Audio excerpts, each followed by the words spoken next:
Coming up on Cedar Valley Today, find out how floods have affected the Cedar Valley. Plus, we take a look at one Wartburg Knight's passion for soccer. And find out one way students at Wartburg spent their night away from the book. This is Cedar Valley Today.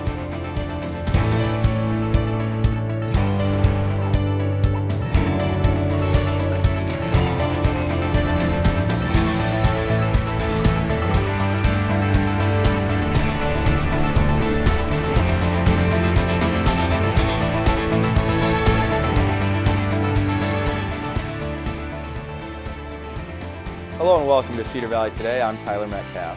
The city of Waverly and all across eastern Iowa was fighting floods this past weekend. Waverly residents were asked to evacuate late last week after flooding began in the community. The Cedar River crested in Waverly on Saturday night at around 13 feet. Residents were able to return to their homes Monday after an announcement from the city of Waverly and a press release. City officials say there will be a special garbage collection for the southeast residents in the evacuation zone on Tuesday, Wednesday, and Thursday of this week. Later in the show, we'll have an engineering professor, Daniel Black from Wartburg College, to tell us more about inflatable dams and how Waverly's helped the community with flood levels. All downtown bridges in Cedar Rapids are still closed as the river continues to rise. This footage was taken on Sunday with drones that are becoming popular to see how bad flood damage really is across the state. The city was in one of 13 counties to be in a disaster proclamation by Iowa's Governor Terry Branstad earlier this week. Residents have been evacuated from around 5,000 homes in the city. The city is hoping that precautions taken after the 2008 flood will help the community.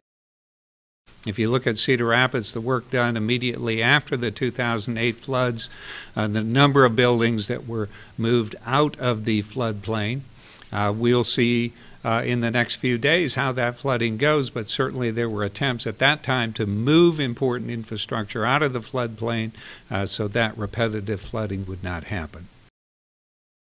The river is expected to crest sometime today at levels less than previous records.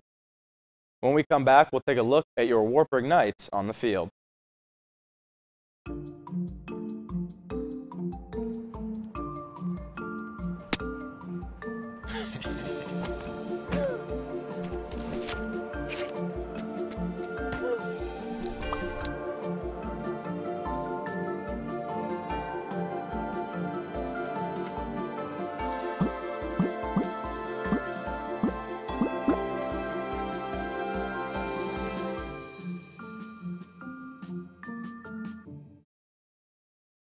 Sports teams at Wartburg have been keeping busy. The Wartburg Knights defeated Finlandia 56-0 on Saturday. It was the Knights' fourth home opener shutout win in Walston Hoover Stadium since it opened in 2001. Wartburg is now 2-1 overall on the season. The Knights will play the rival Cohawks on Saturday at Coe College in Cedar Rapids. With Division III sports, there are no scholarships. Students simply play for the love of the game. Cedar Valley Today's Alyssa Kozak has more. For senior Paris Martins, soccer is more than just a sport. It's his life. Martins started playing when he was just 3 years old and has been a part of a club since the age of 6.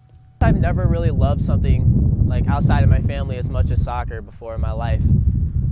It gives me something to be motivated about. It's just something that I can go out every day and get better at. Martins has been playing at the varsity level here at Wartburg College since his freshman year. Then, he had 8 goals, and now he leads the team with 5 goals in the first 7 games. I got to give a lot of props to the coaching staff. All the relationships I've built, people push me to work harder in practice. I've had a lot of people telling me I can't do certain things, which obviously motivates me more. Martin's teammates may push him hard in practices, but once they are off the field, they become lifelong friends.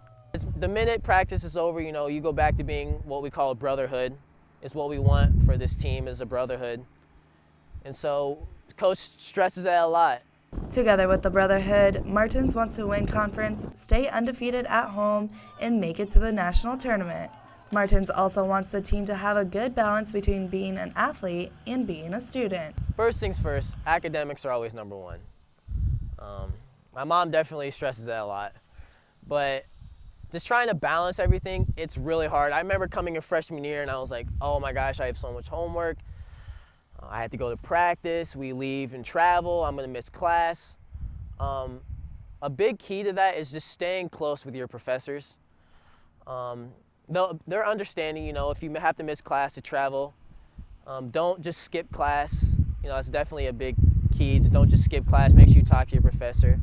Martins says that finding the balance between studying and being an athlete is key to succeeding. Going into his final year, Martins says his biggest motivator is losing conference last year along with his teammates. He wouldn't want to end his final year with any other team. The Wartburg Knights will compete against Bethel University tomorrow, and you can also catch the Black and Orange on Night Vision October 2nd against St. Olaf. When we come back, we'll take a look at what's trending on social media.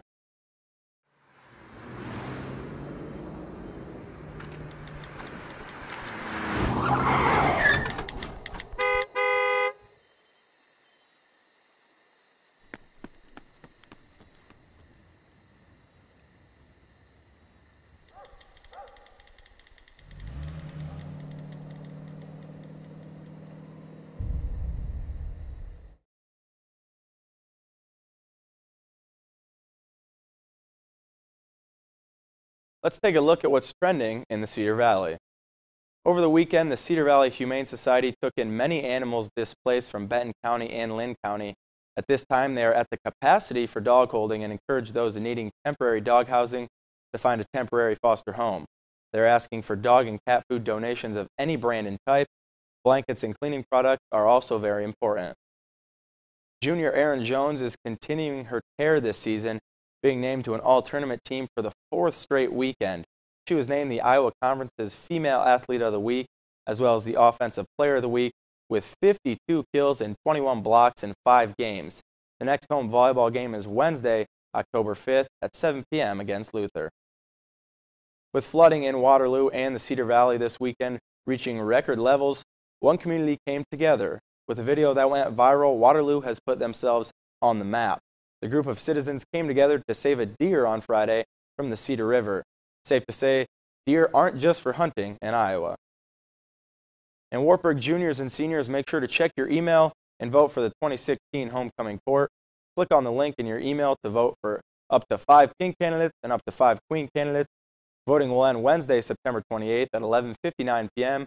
Results will be announced on Monday, October 3rd. Now let's take a look at your local weather.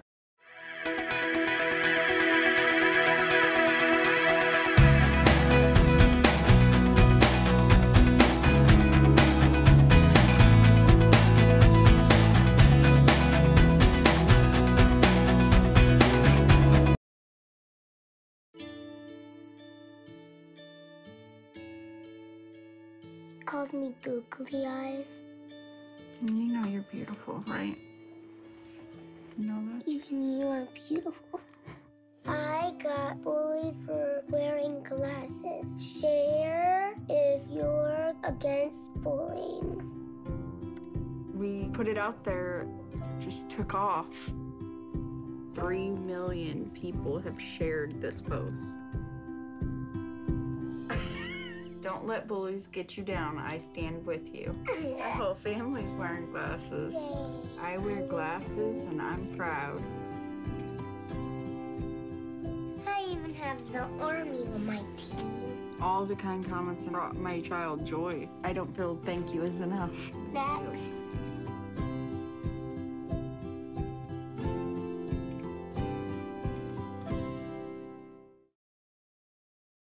Now we welcome in Dr. Daniel Black to tell us more about Waverly's inflatable dam. Thank you for joining us today. Thank you. As an engineering professor at Wartburg, can you tell us how an inflatable dam works? Well, the difference, I think, between this kind of dam and what the city had before is in the ability to increase the flow rate to lower the water level upstream of the dam. In the older kind of dam, you have floodgates usually on the sides. They're basically little doors that open up, allow some of the water to go past the dam. And that there's a range of flow rate that can be allowed to do that. And I think the decision after '08 was that that didn't give the city enough control in a situation of heavy flooding like we've had in '08 and just recently. And so with the inflatable dam, what happens is the entire level of the dam is going down. A certain amount of water will go over the top of the dam, and that affects the level upstream from the dam. And so by pushing the dam down. It lowers all the level upstream. What it doesn't do much in either of these cases is affect the flow rate downstream of the dam, and that's where a lot of the heavy flooding in this last has been. So when you talk about the old dam, is that like a regular dam? What's the difference between a regular dam and the inflatable dam? dam? Yeah, the original dam was poured reinforced concrete. There's a solid structure in place. This current dam, there's concrete structure underneath it, but it's hinged, and there's a bladder that changes, so it's like a door that hinges up. And there's a bladder underneath that can push it up or down, and it gives quite a bit more control over the flow rate over top. So how did this help with the flood here in Waverly compared to the ones in 2008? You know, this sort of thing that's really hard to say, right? Because we know we had a century or so of experience with how we adjusted the floodgates on the old dam, how that affected the water levels. This is the first major event since this dam's been put in place. I think one of the things I noted, I suspect, is that we weren't seeing detailed flood forecasts this time, because I think the conditions in Waverly have changed a lot, and so there's less experience to base it on. However, it seemed like in this case that by being able to essentially remove the dam from the river altogether, that it gave the city better control over the flooding, at least, as I say, at least upstream of. As an engineer, aside from inflatable dams, is there any other solutions that people could use? No. I mean, realistically, in an area that's prone to flooding, without moving the houses or building reservoirs further upstream or something like major reconstruction, there isn't a whole lot that can be done about this. This level of control should keep the city property down by the river safer than it has been in the past, but we shouldn't have the illusion that these kinds of structures can just eliminate the forces. We live on a river, and we'll always have the risk of flood. What do you think, just quickly, of the volunteer help that we got from everybody? I think that's fantastic. Since I've been in Waverly, this was the fourth 100-year flood we've had in the last 20 years since I've been in Waverly. And one of the things that was significantly different this time was just the time of year. In the past, these events always occurred in the summer. Waverly has a lower population then and has less available volunteer help. I think the way the college and the students stepped up to this was very impressive. I know that Dan Kittle and his people had been prepared and were very involved in 2008, were again this time. But having 1,500 students here available, all of whom were interested in helping to help out in this community that's become their home too, was very impressive, and I think a lot of people are much better off. All righty. Thank you, Dr. Black, for joining us today. We'll be right back after the break. Every time I hear the alarm bell go off in school, I think it's an air raid. A lot of houses in our neighborhood have been destroyed. I like to close my ears and sing songs whenever the bombs come close. I'm worried our new neighbors won't like us. But I know it's all gonna be worth it. I just want my family to be safe. But these are not my words. These are not my words. These are not my words.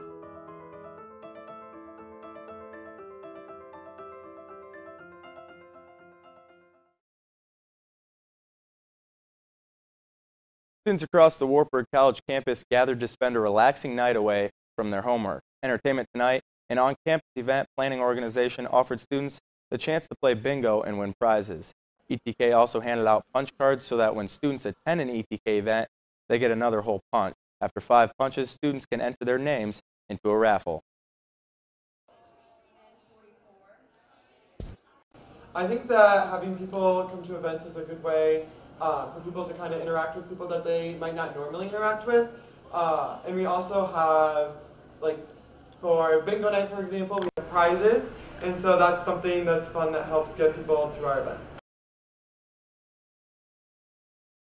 For a recap of your top 3, the Cedar River crested in Waverly on Saturday and is expected to crest in Cedar Rapids later today.